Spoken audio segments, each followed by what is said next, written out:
അധ്യായം 9. വിശുദ്ധർക്ക് വേണ്ടിയുള്ള ശുശ്രൂഷയെപ്പറ്റി ഞാൻ നിങ്ങൾക്ക് എഴുതേണ്ടതില്ല. നിങ്ങളുടെ സന്നദ്ധത എനിക്ക് ബോധ്യമുള്ളതാണ്. കഴിഞ്ഞ വർഷം മുതൽ അക്കായിയായിലുള്ളവർ തയ്യാറായിരിക്കുകയാണെന്ന് മക്കദോനിയക്കാരോട് ഞാൻ പ്രശംസിച്ചു പറയുകയുണ്ടായി. നിങ്ങളുടെ തീക്ഷ്ണത നിരവധി ആളുകൾക്ക് ഉത്തേജനം നൽകിയിട്ടുണ്ട്. ഇക്കാര്യത്തിൽ നിങ്ങളെക്കുറിച്ചുള്ള ഞങ്ങളുടെ പ്രശംസ നിരർത്ഥകമാകാതിരിക്കാനാണ് സഹോദരന്മാരെ ഞാൻ അയച്ചിരിക്കുന്നത്.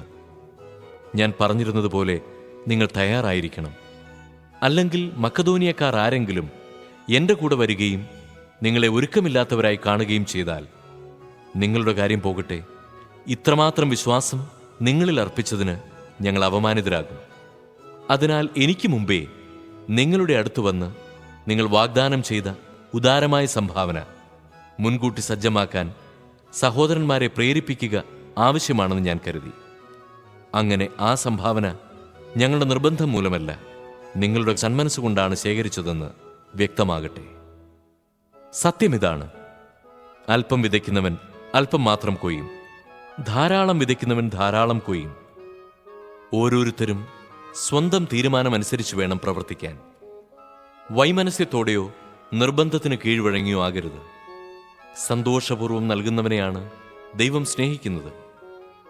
നിങ്ങൾക്കാവശ്യമുള്ളതെല്ലാം സദാ സമർത്ഥമായി ഉണ്ടാകാനും സൽകൃത്യങ്ങൾ ധാരാളമായി ചെയ്യാനും വേണ്ട എല്ലാ അനുഗ്രഹങ്ങളും സമൃദ്ധമായി നൽകാൻ കഴിവുറ്റവനാണ് ദൈവം. എഴുതപ്പെട്ടിരിക്കുന്നത് പോലെ അവൻ വാരി വിതറി, അവൻ ദരിദ്രർക്ക് ദാനം ചെയ്തു. അവന്റെ നീതി എന്നേക്കും നിലനിൽക്കുന്നു. വിതക്കാരന് വിത്തും ഭക്ഷിക്കാൻ അപ്പവും കൊടുക്കുന്നവൻ നിങ്ങൾക്ക് വിതയ്ക്കാനുള്ള വിത്ത് തരുകയും അതിനെ വർദ്ധിപ്പിക്കുകയും നിങ്ങളുടെ നീതിയുടെ വിളവ് സമൃദ്ധമാക്കുകയും ചെയ്യും. നിങ്ങൾ ഉദാരശീലരാകേണ്ടതിന് ദൈവം നിങ്ങളെ എല്ലാവിധത്തിലും സമ്പന്നരാക്കുകയും അത് ഞങ്ങളിലൂടെ ദൈവത്തിന് കൃതജ്ഞതാസ്തോത്രമായി പരിണമിക്കുകയും ചെയ്യും.